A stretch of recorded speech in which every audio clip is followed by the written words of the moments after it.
Hello friends, welcome back. അപ്പോൾ ഇന്നത്തെ വീഡിയോയിൽ നമ്മൾ ആരാണ് ബിയോണ്ടർ എന്നൊരു വീഡിയോ ആണ് ചെയ്തിരിക്കുന്നത്. അപ്പോൾ ഈ ഒരു വീഡിയോയ്ക്ക് പ്രചോദനം തന്നത് നമ്മുടെ സബ്സ്ക്രൈബർ ചങ്കാണ്. സോ പുള്ളിക്കാരനാണ് നമ്മുടെ അടുത്ത് ബിയോണ്ടറിനെ പറ്റി ഒരു ക്യാരക്ടർ എക്സ്പ്ലനേഷൻ പോലെ ചെയ്യാൻ പറഞ്ഞത്. Let's start. Who is Beyonder? അതിനുമ്പ് വീഡിയോ ലൈക്ക് ചെയ്തിട്ട് ചാനൽ സബ്സ്ക്രൈബ് ചെയ്തേക്ക്. സോ വീഡിയോയിലേക്ക്. അപ്പോൾ ബേസിക്കലി പറയാനാണെങ്കിൽ നമ്മുടെ ബിയോണ്ടർ ഫസ്റ്റ് ആയിട്ട് അപ്പിയർ ചെയ്തിരിക്കുന്ന മാർവൽ കോമിക്സിന്റെ ഇഷ്യൂ 1 1984 ഇറങ്ങിയിട്ടുള്ള മാർവൽ കോമിക്സിന്റെ സീക്രട്ട് വാർസ് എന്ന് പറയുന്ന ഇഷ്യൂ 1 കോമിക്സിലാണ് നമ്മുടെ ബിയോണ്ടർ ആദ്യമായിട്ട് അപ്പിയറൻസ് നടത്തിയിരിക്കുന്നത്. ഒരു ഹൈലി ഒംനിപൊട്ടന്റ് ആയിട്ടുള്ള ഒരു ക്യാരക്ടറാണ് ബിയോണ്ടർ എന്ന് പറയുന്നത്. അതായത് പുള്ളിക്കാരന്റെ പവേഴ്സ് എന്ന് പറഞ്ഞാൽ നമുക്ക് പോലും ചിന്തിക്കാൻ കഴിയാവുന്നതിന് അപ്പുറത്തുള്ള പവേഴ്സ് നമ്മുടെ ബിയോണ്ടേഴ്സ് എന്ന് പറഞ്ഞ ക്യാരക്ടറിനാണ്. പുള്ളിക്കാരൻ മെയിനായിട്ട് ചെയ്തിരിക്കുന്ന തരികട പരിപാടികൾ എന്തൊക്കെയാണെന്ന് പറഞ്ഞു കഴിഞ്ഞാൽ ചില്ലറ പരിപാടിയൊന്നും അല്ല. പുള്ളി കാണിച്ചിരിക്കുന്ന എല്ലാം അങ്ങേ അറ്റത്തെ പരിപാടികളാണ്. കാരണം എന്താണെന്ന് വെച്ചാൽ പുള്ളി ചെയ്തിരിക്കുന്ന ഒന്നാമത്തെ കാര്യം നമ്മുടെ മാർവൽ യൂണിവേഴ്സിലെ എല്ലാ വില്ലന്മാരെയും ഹീറോസിനെയും പിടിച്ചിട്ട് ബാറ്റിൽ വേൾഡ് എന്ന് പറഞ്ഞാൽ പുള്ളിയുടെ തന്നെ ഒരു സെപ്പറേറ്റ് പ്ലാനറ്റ് അഥവാ മറ്റൊരു ഗ്രഹത്തിൽ കൊണ്ടിട്ടിട്ട് അവിടെ ഇട്ടിട്ട് അടി പിടിച്ചിട്ടുണ്ട്. അത്രയ്ക്ക് സൈക്കോയാണ് പുള്ളിക്കാരൻ എന്ന് പറഞ്ഞാൽ. ഇതും ഭൂമിയിൽ പോരാ. സീക്രട്ട് വാർസിന്റെ ഫസ്റ്റ് ഇഷ്യൂനെക്കാട്ടിലും കൂടുതൽ പുള്ളിക്കാരൻ ഒരു സ്കോർ ചെയ്തിരിക്കുന്ന സീക്രട്ട് വാർസിന്റെ സീക്വലിനകത്താണ്. അതായത് സീക്രട്ട് വാർസിന്റെ ഇഷ്യൂ 2 പുള്ളിക്കാരൻ കുറച്ചുകൂടെ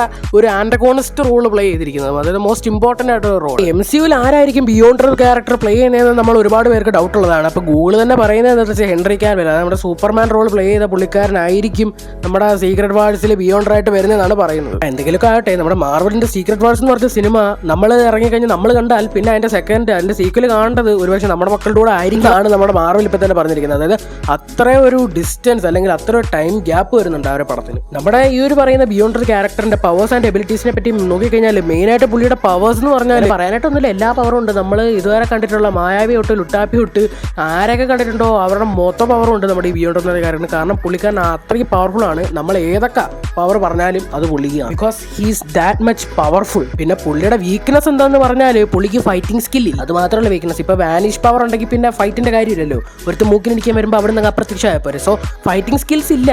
അതാണ് നമ്മുടെ ബിയോണ്ടറിന്റെ ഒരു വീക്ക്നെസ് എന്ന് പറയുന്നത്. പുള്ളി ഈസി ആയിട്ട് ആർക്കാണെങ്കിലും പറ്റിക്കാൻ വേണ്ടിയിട്ടാണെങ്കിൽ അങ്ങനെയൊന്നും പറയരുത്. എന്നാൽ പോലും പുള്ളി ആർക്കാണെങ്കിലും പറ്റിക്കാൻ പറ്റും. അതൊരു കാര്യമാണ്. കാരണം നമ്മുടെ ഡോക്ടർ ഡൂം വൺസ് ഇതൊക്കെ ചെയ്തിട്ട് നമ്മുടെ ബിയോണ്ടറിന് പെർഫെക്റ്റ് ആയിട്ടുള്ള ഒരു ഒറിജിൻ ഇവിടെ പറയുന്നില്ല. പുള്ളിക്കാരനെ എല്ലാവരും ഇങ്ങനെ ഒരു കോമിക്സ് അപ്പിയറൻസ് നടത്തിയിട്ട് അങ്ങനെ കണ്ടുപോകുന്ന ഒരു സംഭവമാണ് ചെയ്തിരിക്കുന്നത്. അതുപോലെ നമ്മുടെ മോളിക്യൂൾ മാൻ എന്ന് പറഞ്ഞൊരു ക്യാരക്ടറിനെ ഡിഫീറ്റ് ചെയ്തിട്ടുണ്ട് നമ്മുടെ ഈ ഒരു പറയുന്ന ബിയോണ്ടർ എന്ന് പറഞ്ഞ ക്യാരക്ടർ. അതുപോലെ ഒരുപാട് ആൾക്കാരെ ഡിഫീറ്റ് ചെയ്തിട്ടുണ്ട്. ബൈ ദ ബൈ നമുക്ക് 13K ആയിട്ടുണ്ട് ഗൈസ്. നമ്മൾ 13,000 സബ്സ്ക്രൈബേഴ്സ് കടന്നിരിക്കുകയാണ്. സോ എവരിബഡി കൈയടിക്കുക. ഓക്കെ, സോ നമ്മൾ വിഷയത്തിൽ നിന്ന് തന്നെ പറയും. സോ യു ഗൈസ് സപ്പോർട്ടേഴ്സ്, അതായത് നിങ്ങളാണ് നമ്മളെ സപ്പോർട്ട് ചെയ്തത്. അതായത് ഒരുപാട് നന്ദിയുണ്ട്. 13,000 സബ്സ്ക്രൈബേഴ്സ് ആവുമെന്ന് ഞാൻ ഇതുവരെ വിചാരിച്ചിട്ടുള്ള ഒരു കാര്യമല്ല. അതൊരു വലിയ നേട്ടം തന്നെയാണ്. സോ നിങ്ങൾക്ക് സപ്പോർട്ട് ചെയ്ത എല്ലാവർക്കും ഒരുപാട് നന്ദിയുണ്ട്. നമ്മൾ ഷോർട്സ് വീഡിയോസ് കൂടുതലായിട്ട് ഇടുന്നുണ്ട്. സോ എല്ലാവരും ഷോർട്ട് വീഡിയോ ചെക്കൗട്ട് ചെയ്യുക. പിന്നെ ഷോർട്ട് വീഡിയോയുടെ താഴെ വന്ന് കുറേ കമൻറ്റ് ഇടുന്നുണ്ട്. അത് ഞാൻ കാണുന്നില്ലെന്നല്ലതൊക്കെ ഞാൻ കാണുന്നുണ്ട്.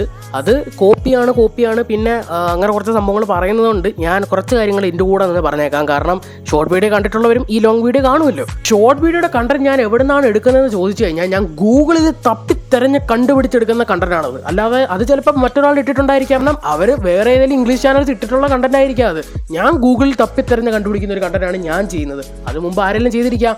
ഞാൻ മാർവലിൻ്റെ ബന്ധുവോ റിലേറ്റീവോ ഒന്നും അല്ല. എൻ്റെ മറ്റേ ആരെങ്കിലും വന്നിട്ട് ദാണ്ട്ര ഇതിനകത്ത് ഇല്ല സാധനം ഉണ്ടെന്ന് മാർവലിൽ ഒരാൾ വന്ന് എനിക്ക് പറഞ്ഞു തരത്തില്ല. ഞാൻ തപ്പിത്തെരഞ്ഞ് കണ്ടുപിടിക്കുന്ന ഒരു സാധനമാണ് ഞാൻ വീഡിയോ ചെയ്യുന്നത്. ചില സാധനം ഞാൻ തന്നെ സിനിമ കണ്ടിട്ട് എനിക്ക് തന്നെ മനസ്സിലാവുന്ന കാര്യം ഞാൻ പറഞ്ഞിട്ടുണ്ട്. അത് എല്ലാം കോപ്പിയാണെന്ന് പറഞ്ഞ് വരുന്നവർക്ക്. പിന്നെ എനിക്ക് ഇതിനിടയ്ക്ക് വേറൊരു യൂട്യൂബർ പറഞ്ഞൊരു കാര്യമാണ് ഓർമ്മ വരുന്നത്. ഒരാൾ ചെയ്യുന്ന കണ്ടന്റ് ഒരാൾ ചെയ്താൽ അത് കോപ്പി, ഒരാൾ ചെയ്യുന്ന കണ്ടന്റ് 1000 പേര് ചെയ്താൽ അത് ട്രെൻഡ് എന്ന് പറയുന്നൊരു സംഭവം ഉണ്ടല്ലോ. അതാണ് എനിക്കിപ്പോൾ ഓർമ്മ വരുന്നത്. കാരണം ഗൂഗിളിൽ തന്നെ ഈ സംഭവങ്ങളെല്ലാം കിടപ്പുണ്ട്. പിന്നെ എവിടെന്നെങ്കിലുമൊക്കെ നമുക്ക് ചില കണ്ടന്റ്സ് നമ്മൾ തന്നെ TV കാണുമ്പോൾ തന്നെ കിട്ടും. നമുക്ക് ഒരുപാട് ഇംഗ്ലീഷ് മൂവീസ് കിട്ടുന്ന ചാനൽസ് ഉണ്ട്. അതൊക്കെ നമ്മൾ കാണുമ്പോൾ നമുക്ക് അതിനകത്തുനിന്ന് കോണ്ടന്റ് കിട്ടും. അതുള്ള കാര്യം തന്നെയാണ്. സോ എല്ലാത്തിനെയും അങ്ങനെ കോപ്പിയാണെന്ന് അടിച്ച് ആക്ഷേപിക്കാനൊന്നും പറ്റില്ല. ഞാൻ തന്നെ എടുക്കുന്ന കണ്ടന്റ് ഉണ്ട്. അത് ചിലപ്പോൾ യുണീക്ക് കണ്ടന്റ് ആയിരിക്കാം, അല്ലെങ്കിൽ ഗൂഗിൾ തപ്പി തന്നെ കണ്ടുപിടിക്കുന്ന കണ്ടന്റ് ആയിരിക്കാം. എന്തായാലും മാർവൽ സിനിമ മൊത്തം ഇരുന്ന് കണ്ടിട്ട് അതിനകത്ത് ഹിഡൻ ഡീറ്റെയിൽ തപ്പി കണ്ടുപിടിക്കലല്ലോ എൻ്റെ പണി. പിന്നെ ഹിഡൻ ഡീറ്റെയിൽസ് കണ്ടിട്ട് നിങ്ങൾ ആ സിനിമ ഒന്നുകൂടെ കാണുമ്പോൾ ആ പടം കുറച്ചുകൂടി ഇൻട്രസ്റ്റിംഗ് ആയിരിക്കും. അതുള്ള കാര്യം തന്നെയാണ്. സോ നിങ്ങളെല്ലാവരും ഇതൊന്ന് മനസ്സിലാക്കുക. അതാണ് എനിക്കിപ്പോൾ പറയാനുള്ളത്. സോ ഇതിൻ്റെ ഇടയ്ക്ക് ജസ്റ്റ് ഇത് പറഞ്ഞു പോയെന്നുള്ളൂ. അതിൻ്റെ ഇടയ്ക്ക് ജസ്റ്റ് എന്ന് പറഞ്ഞു പോയതാണ്. കാര്യമാക്കണ്ട. അതിൻ്റെ ഇടയ്ക്ക് നമുക്ക് ബിയോണ്ടർ ബാക്കി കണ്ടിന്യൂ ചെയ്യാം. അപ്പോൾ ബിയോണ്ടറിൻ്റെ മറ്റൊരു പവേഴ്സ് എന്തൊക്കെയാണെന്ന് വെച്ചാൽ പുള്ളിക്കാരൻ ഒരു യൂണിവേഴ്സ് ക്രിയേറ്റ് ചെയ്യാൻ പറ്റും. അതുപോലെ ഉണ്ടാക്കിയ യൂണിവേഴ്സ് ഡിസ്ട്രോയ് ചെയ്യാനും പറ്റും. സോ ഒരു യൂണിവേഴ്സ് ഉണ്ടാക്കാനും പറ്റും, അതുപോലെ ആ യൂണിവേഴ്സ് ഡിസ്ട്രോയ് ചെയ്യാനും പറ്റും. അതുപോലെ പുതിയൊരു റിയാലിറ്റി ഉണ്ടാക്കാനും പറ്റും, അതുപോലെ ആ റിയാലിറ്റിയെ മായ്ക്കാനും പറ്റും. സോ അങ്ങനെ പറയുമ്പോൾ ഹീസ് ഓവർ പവേർഡ്. ഈ പറയുന്ന ബിയോണ്ടർ ക്യാരക്ടർ നമ്മുടെ മാർവലിൽ മൊത്തത്തിൽ 7 തവണയെങ്കിലും അപ്പിയറൻസ് നടത്തിയിട്ടുണ്ടായിരിക്കും. നമ്മുടെ മാർവലിൻ്റെ കോമിക്സിലൊക്കെ മാത്രം. ഇനി നമ്മുടെ സീക്രട്ട് വാർസിൻ്റെ മൂവി ഇറങ്ങുമ്പം അതിനകത്ത് ഈ ഒരു പുള്ളിക്കാരൻ ഉണ്ടെങ്കിൽ ഹെൻറി കാവിൽ ആയിരിക്കാം, അല്ലെങ്കിൽ വേറെ ആരെങ്കിലും ആയിരിക്കാം. സോ ഇപ്പോൾ വരുന്ന റിപ്പോർട്ടുകൾ പ്രകാരം പറയുന്നത് ഹെൻറി കാവിലാണെന്നാണ്. കാരണം ഒരു മെയിൻ പവേഴ്സ്, അഥവാ നമ്മുടെ ഈ ഒരു ബിയോണ്ടർ ക്യാരക്ടറിന്റെ main powers super speed, super strength, super intelligence തുടങ്ങിയ കുറേ പരിപാടികളുണ്ട് പുള്ളിക്കാരൻ. അപ്പുറമാണ് നമ്മൾ പറഞ്ഞത് പുള്ളിക്കാരന് നമ്മൾ ഏത് പവർ വിചാരിച്ചാലും അത് പുള്ളിക്കാരന് കാണും. അങ്ങനെ കുറേ പവേഴ്സ് ഉണ്ട് പുള്ളിക്കാരന്. പക്ഷേ നമ്മൾ പറഞ്ഞൊരു ഒറ്റ പ്രശ്നമേ ഉള്ളൂ, ഫൈറ്റിംഗ് സ്കിൽ ഇല്ല. ഈ പുള്ളിക്കാരനെ ആരെ വെച്ചാണ് കമ്പയർ ചെയ്യാൻ പറ്റുന്നതെന്ന് ചോദിച്ചാൽ വണ്ണബോ വെച്ചിട്ടാണ്. വണ്ണബോ നമുക്കറിയാം നമ്മുടെ മാർവൽ ദൈവമാണ്, നമ്മുടെ മാർവൽ കോമിക്സിന്റെ ദൈവമാണ്. കാരണം പുള്ളിക്കാരനെ ഡിബേറ്റ് ചെയ്യാൻ ഇതുവരെ ആർക്കും പറ്റിയിട്ടില്ല.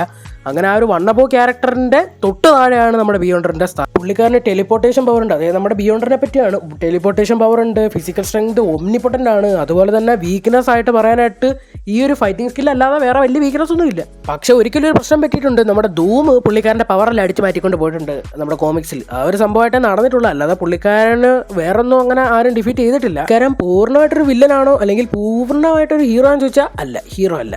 പുള്ളിക്കാരനൊരു വില്ലനാണ്, നമ്മുടെ വെനത്തിനോട്ട് ആന്റി ഹീറോ ഒന്നും അല്ല. പുള്ളിക്കാരൻ നല്ല ഒന്നാന്തരം വില്ലൻ തന്നെ. അതുപോലെ തന്നെ നമ്മുടെ ഈ ഒരു പുള്ളിക്കാരന് മൾട്ടിവേഴ്സിൽ ആക്സസ് ഉണ്ട്, അതായത് ഏത് മൾട്ടിവേഴ്സിലോട്ട് എപ്പോൾ വേണേലും എങ്ങനെ വേണേലും പോകാൻ പറ്റും. പക്ഷേ അതും ഈ പറയുന്ന ധൂം നിർത്തിയിട്ടുണ്ട്, സ്റ്റോപ്പ് ചെയ്തിട്ടുണ്ട്. അപ്പം നമ്മുടെ ഈ ഒരു പറയുന്ന ബിയോണ്ടർ ക്യാരക്ടറിനെ പറ്റി പറയാനാണെങ്കിൽ പുള്ളിക്കാരൻ്റെ മെയിൻ ആയിട്ടുള്ള ഒരു പവേഴ്സ് സംഭവങ്ങളൊക്കെ എന്ന് പറഞ്ഞാൽ ഇതൊക്കെ തന്നെ ആണ്. അല്ലാതെ മെയിൻ ആയിട്ടുള്ള വീക്ക്നെസ് ഒന്നും ഇല്ല. പുള്ളിക്കാരൻ ഹൈ ഒമ്നിപ്പൊട്ടന്റ് ആണ്, അതായത് ഭയങ്കര സ്ട്രോങ് ആണ്. നമ്മൾ മുമ്പ് പറഞ്ഞിട്ട് ഈ വണ്ണബോവിനെയും ബിയോണ്ടറിനെ വെച്ച് കമ്പയർ ചെയ്ത് പുള്ളിക്കാരൻ രണ്ടുപേരെ വെച്ചിട്ട് ഫൈറ്റ് വെച്ചാൽ ആരെയും വണ്ണബോ തന്നെ ആയിരിക്കും, എന്ത് സംശയം. അപ്പോൾ അതാണ് ബിയോണ്ടറിനെ പറ്റിയുള്ള ഒരു ഫുൾ ഒരു ക്യാരക്ടർ സ്കെച്ച് അല്ലെങ്കിൽ ഒരു ഒറിജിൻ എന്നൊക്കെ പറഞ്ഞ പുള്ളിക്കാരൻ ഒരു സ്പെസിഫിക് ഒറിജിൻ ഇല്ല. എന്നാലും നമ്മൾ കോമിക്സിനൊക്കെ തപ്പിപ്പിടിച്ച് പുള്ളിക്കാരൻ എന്തൊക്കെ ചെയ്തിട്ടുണ്ടെന്നൊക്കെയാണ് നമ്മൾ ഈ ഒരു വീഡിയോയിലൂടെ ഉദ്ദേശിച്ചിരിക്കുന്നത്. അതുപോലെ മാർവലിന്റെ സീക്രട്ട് വേർഡ്സിനായിട്ട് എത്ര പേര് കാത്തിരിക്കുന്നു മറക്കാതെ കമന്റ് ചെയ്യുക. പിന്നെ നമ്മുടെ ഈ പറയുന്ന ഡെഡ്പൂൾ വേഴ്സസ് വുൾവറൈൻ ഇറങ്ങുന്നുണ്ട്, അപ്പോൾ അതിനുവേണ്ടി എത്ര പേര് കാത്തിരിക്കുന്നതാണ് കമന്റ് ചെയ്യുക. മാർവലിന്റെ ഒരു ചീത്തപ്പേര് ആ ഒരു പടം കൊണ്ട് മാറട്ടെ, ആ ഒരു മാർവൽസ് കാരണം ഉണ്ടായ ഒരു ചീത്തപ്പേരല്ല ഇതും കൊണ്ട് മാറട്ടെ എന്ന് വിശ്വസിക്കും. എന്തുവായിരുന്നു ആ പടം എനിക്കൊന്നും ഓർമ്മയില്ല. പടം കണ്ടതിന് ശേഷം ഞാൻ ഡോക്ടർ സ്ട്രേഞ്ച് ആണ് ഇച്ചിരിയെങ്കിലും എൻജോയ് ചെയ്ത് കണ്ടത്, വക്കാണ്ട ഫോറെവർ ഒക്കെ. അതല്ലാതെ വേറെ ഞാൻ ഈ ഒരു ഫേസിനകത്ത് എനിക്ക് അധികം എൻജോയ് ചെയ്തിട്ട് ഞാൻ ഒരു പടം അങ്ങനെ കണ്ടിട്ടില്ല. ഡോക്ടർ സ്ട്രേഞ്ച് കൊള്ളായിരുന്നു, ബ്ലാക്ക് പാൻഡറിന്റെ വക്കാണ്ട ഫോറെവർ ഉണ്ടായിരുന്നു, അങ്ങനെ കുറച്ച് പടങ്ങൾ എരലെണ്ണാവുന്ന മാത്രം. സോ മാർവൽസ് കൊണ്ടുണ്ടായ ആ പ്രശ്നങ്ങളെല്ലാം നമ്മുടെ ഈ ഒരു ഡെഡ്പൂൾ വേഴ്സസ് വുൾവറൈൻ കൊണ്ട് പരിഹരിക്കുമെന്ന് നമുക്ക് വിചാരിക്കാം. സോ ഡെഡ്പൂൾ വേഴ്സസ് വുൾവറൈൻ വേണ്ടി എത്ര ഒരു കാത്തിരിക്കും താഴെ മറക്കാതെ കമന്റ് ചെയ്യുക. പിന്നെ നമ്മളെല്ലാവർക്കും പറയാനുള്ളത് പോലെ തന്നെ ചാനൽ ലൈക്കും സബ്സ്ക്രൈബ് ചെയ്തില്ലാത്തവർ എന്തായാലും സബ്സ്ക്രൈബ് ചെയ്തിരിക്കണം. കാരണം പിന്നെ നമ്മുടെ ചാനലിൽ ഷോർട്സ് ഇടുന്നുണ്ട്, ഷോർട്സ് എത്ര പേര് കാണുന്നു താഴെ കമന്റ് ചെയ്യുക. എല്ലാവരും ഒന്ന് ലൈക്ക് അടിച്ചേക്കുക ഷോർട്സും കൂടെ. പിന്നെ കുറച്ച് ലൈവ് ചെയ്യാനും പ്ലാൻ ഉണ്ട്, അപ്പം അത് നിങ്ങൾ എപ്പോഴാണ് ഫ്രീ താഴെ കമന്റ് ചെയ്യുക. പിന്നെ നിങ്ങൾക്ക് വീഡിയോ എപ്പോഴാണ് വേണ്ടതും കൂടെ താഴെ കമന്റ് ചെയ്യുക. അപ്പോൾ എനിക്ക് നിങ്ങളുടെ ഒരു കറക്റ്റ് ടൈമിംഗ് അറിയത്തില്ല, നമ്മുടെ സബ്സ്ക്രൈബേഴ്സ് ഫാമിലി എപ്പോഴാണ് ഫ്രീ ആയിട്ടിരിക്കുക നമുക്ക് അറിയത്തില്ല. സോ നിങ്ങൾ എപ്പോഴാണ്, അതായത് സബ്സ്ക്രൈബേഴ്സ് എപ്പോഴാണ് കൺവീനിയന്റ് താഴെ കമന്റ് ചെയ്യുക. അതുപോലെ നിങ്ങൾക്ക് അടുത്തത് ഏത് മാർവൽ ക്യാരക്ടറിന്റെ റിവ്യൂ അല്ലെങ്കിൽ ഒറിജിൻ ആണ് വേണ്ടതെന്ന് കൂടെ മറക്കാതെ ഈ വീഡിയോ താഴെ കമന്റ് ചെയ്താൽ നമുക്ക് അടുത്തത് ആ ഒരു ടോപ്പിക്ക് വീഡിയോ ആയിട്ട് ചെയ്യാം. അപ്പം നിങ്ങളുടെ എല്ലാവരുടെ സപ്പോർട്ട് ഉണ്ടെങ്കിൽ നമുക്ക് മുമ്പോട്ട് പോകാം. സോ അപ്പം പറയാം നിങ്ങളൊക്കെ എപ്പോഴാണ് ഫ്രീ എന്നും പറ്റി കാര്യങ്ങളൊക്കെ പറയാം. അപ്പോൾ നമുക്ക് അതിനനുസരിച്ച് നിങ്ങൾക്ക് ഏതാണ് അടുത്ത കണ്ടന്റ് വേണ്ടത്, അല്ലെങ്കിൽ അടുത്ത ഏത് ക്യാരക്ടറിന്റെ അല്ലെങ്കിൽ ഏത് മാർവൽ ഹീറോയുടെ ഒറിജിൻ ആണ് നിങ്ങൾക്ക് വേണ്ടത് താഴെ കമന്റ് ചെയ്യുക. അതുപോലെ ഫേസ് റിവ്യൂ വീഡിയോ വെച്ച് ചെയ്യണോ എന്ന് നിങ്ങൾക്ക് പറയാം കേട്ടോ. അതായത് നമ്മൾ ഇനി ഫേസ് റിവീൽ ചെയ്തിട്ടുള്ള വീഡിയോ വേണോ അതോ ഇതുപോലെ വോയിസ് ഓവർ വീഡിയോസ് വേണോ നിങ്ങൾക്ക് താഴെ കമന്റ് ചെയ്യാം. അപ്പോൾ ഏതാണ് നിങ്ങൾക്ക് ഇഷ്ടമുള്ള താഴെ കമന്റ് ചെയ്യുക. നിങ്ങൾ ഒട്ടുമിക്ക പേര് എൻ്റെ ഫേസ് കണ്ടിരിക്കും, പക്ഷേ അത് 2 വർഷം മുമ്പുള്ള ഫേസ് ആയിരിക്കും. ഇപ്പോഴത്തെ എൻ്റെ ഫേസ് അതുമായിട്ട് യാതൊരു ബന്ധമില്ലാത്തൊരു ഫേസ് ആണ്. സോ അത് 2 വർഷം മുമ്പ്, അതായത് ഞാൻ 8ാം ക്ലാസ്സിൽ പഠിക്കും, ഇപ്പോൾ ഞാൻ +1 ആയിരിക്കുന്നു ഗൈസ്. വീഡിയോയുടെ ലെങ്ത് വല്ലാതെ കൂടിയിരിക്കുന്നു എന്ന് മനസ്സിലാക്കുന്നു. സോ പുതിയൊരു ബൈ ഫ്രം മല്ലു അപ്ഡേറ്റ് ആണ് റിവ്യൂവേഴ്സ് യു സൂൺ.